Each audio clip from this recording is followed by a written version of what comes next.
So maybe yun, yung mga ganon, hindi ko siya babalikan because it's a very painful time. And yeah, it takes a lot of maturity.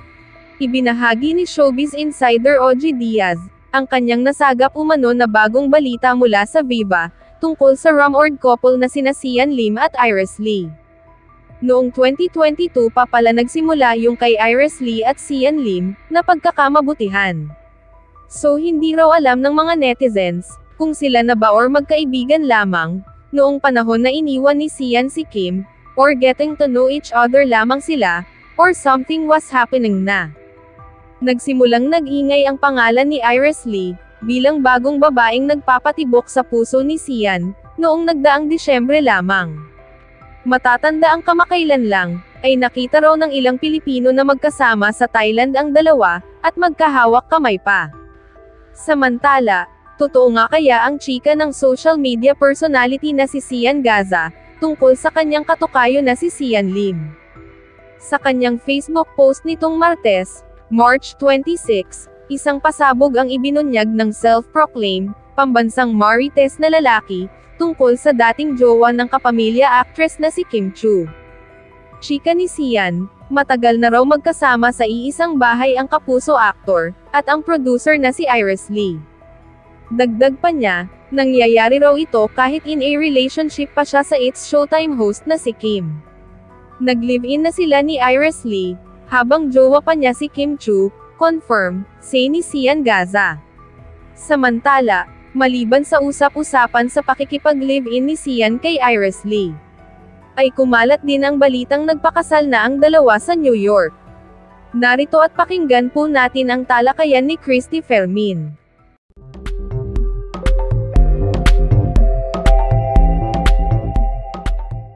Siyempre pa, kahit matagal na pong nangyari ang paghiwalay ni na Kim Chiu at Sian Lim, nanghihingi pa rin po kayo ng mga impormasyon kung paano ba naganap ang lahat. Yes! Ang unang-unang kwentong lumabas ay si Sian ang nagtapos sa kanilang relasyon, di ba?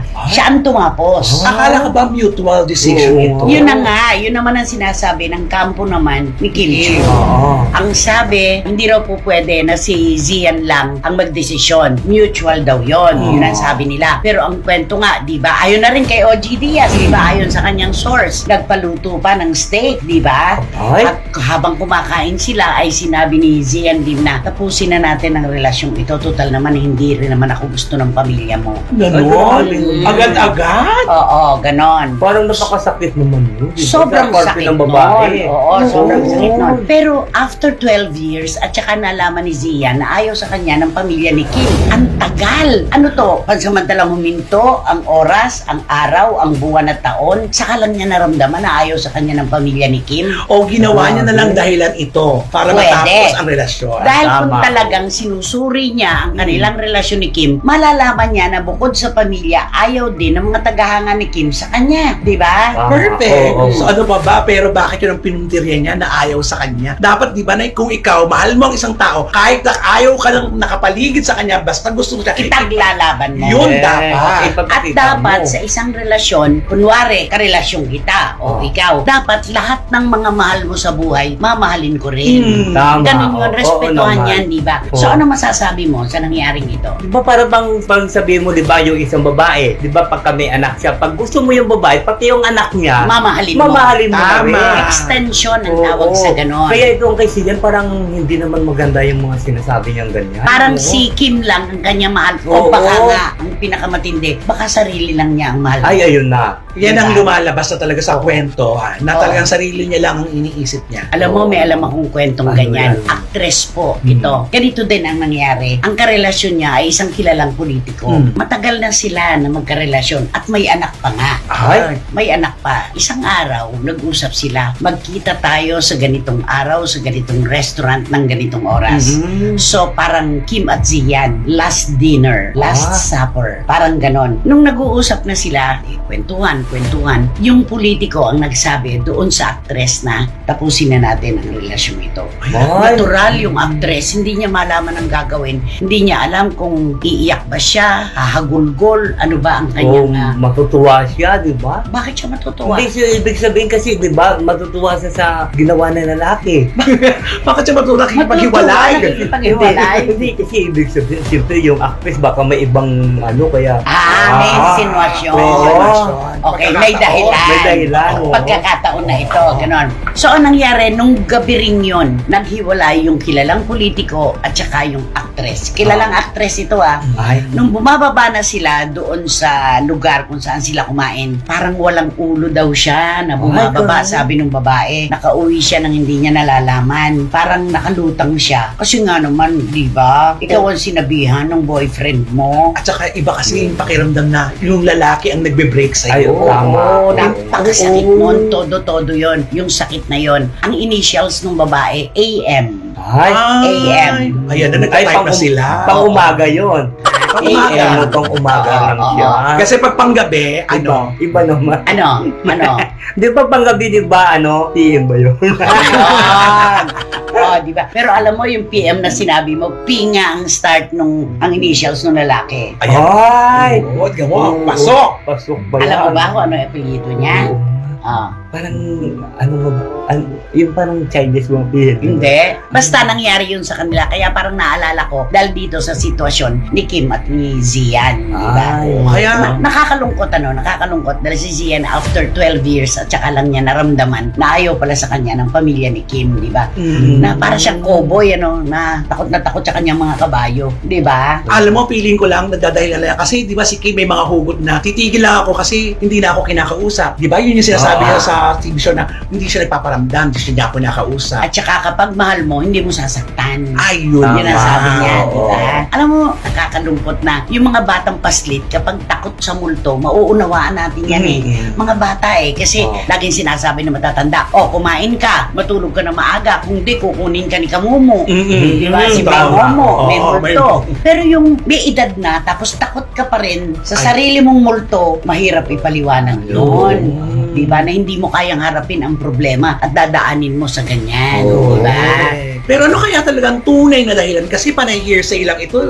Walang may malalim yan. May malalim siguro malalim yan. Malalim yan. Pero kung gaano kalalim, ba't nagtagal ng 12 taon? Dahil kay Kim.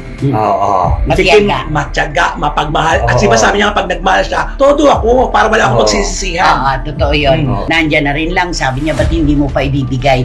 Para kapag naghiwalay kayo, wala kang guilt na kasi hindi ko ginawa. Yes, ang galing. Pero alam mo, nakakasama ng loob para sa mga tagahanga ni Kim, yung ginawa ni Zian, siya pa kalalaking tao ang nagsabi na tigilan na natin ito. At ang isinangkalan pa, total naman, ayaw sa akin. Pamilya mo. Dahil sa ginawa niyan, lalo umayaw na talaga. Totoo. Ikaw ba nung umpisa pa lang itong relasyon na ito, naniwala ka ba? Nung una, parang nagdududa ako. Ako hindi. Hindi ko pinaniwalaan ito nung una. Hindi mo niyakap talaga ang relasyon. Hindi talaga. Matagal nung nakikita ko nagpupunta na sila sa iba-ibang bansa. Yan, magkasama na. At nagpapahayag na. Si Kim kasi nung una, hindi naman open din correct. Diba? Mahiyain. Lalo naman yung Zian Lim. Hindi mo naman maaasahan din na magka-cards on the table. Diba? Kaya, ang tagal ba po ito niyakap ng publiko? At totoo pala. Anong masasabi mo kay Zian? Please talk to him. Ako to Zian, all you have to do is to talk. We should talk about your relation with Kim. If there is to talk about? Tinapos na nga niya. If there is what happened behind. I know that there is a reason about that you are not love the family of Kim.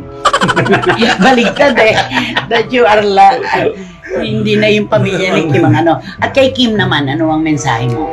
To Kim naman, just go on, just move on about your relation with Sian. Sana dumating si Kim sa pagkakataon na. Kasi pag may hatred pa, may pagmamahal pa eh. Sana yung pagiging indifferent. Pag indifference na kasi ang namagitan, peace of mind, nakapag-move on. Correct. Tama. Kahit ano pang banggit, Kahit ano pa gawin mo, wala na akong pakialam. Move on na ako Oo. Tapos na ako dyan sa estado na yan. Parang ganon. Ito, lipat tayo. Ay. Di ba hanggang ngayon pinag-uusapan naman talaga, sino ang nakipaghiwalay, nakipag-break kanino? Si Kim Chiu ba ang nakipaghiwalay kay Zian Lim o si Zian ang tumanggi? Ang unang version, di ba? Si Zian Lim. Yes. Na pinag-prepare pa siya ng masarap na dinner ni Correct. Kim Chiu at Tama, sinabing, oo. tapusin na natin to. Total din lang, wala naman nangyayari sa atin. Ang pangalawang version, hindi papayag si Kim Chiu na siya ay basta na lang hiwalayan. Mutual. Ay! Diba? Mutual. Pareho nilang pinagdesisyonan. Pareho nilang gusto, pareho sila nag-agree sa mga kondisyones nila na tapusin na lang ang relasyon. Kasi ang sabi nga ni Zian, hindi rin naman ako tanggap ng pamilya mo. Romel, ano ang kwento ng ating source? Kapag umuwi si Kim Chiu sa Cebu, Naku, ganito pala ito. Oo, Kapag isinasama pala ito ni Kim sa Cebu, hindi pala ito dumidiretso sa bahay nila Kim. hindi sumasama. Hindi. Nag-do-hotel pala ito si Sian Lim. Si Kim Chiu lang ang umuwi. Ay! Diba? Ano ba yan? Tapos sasabihin niya, hindi siya tanggap ng pamilya ni Kim.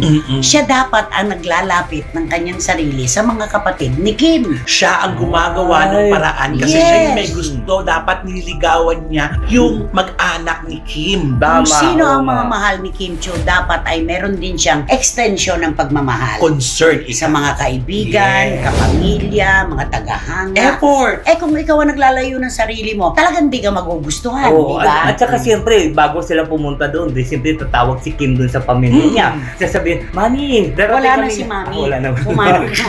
Pumanaw na si Mami. Si Ate na, Daddy buhay si ate pa. na lang. Si ate lang. Si ate na lang. Ate, Ano ate? sabi niya, ate, pupunta kami diyan, kasama ko si Kim.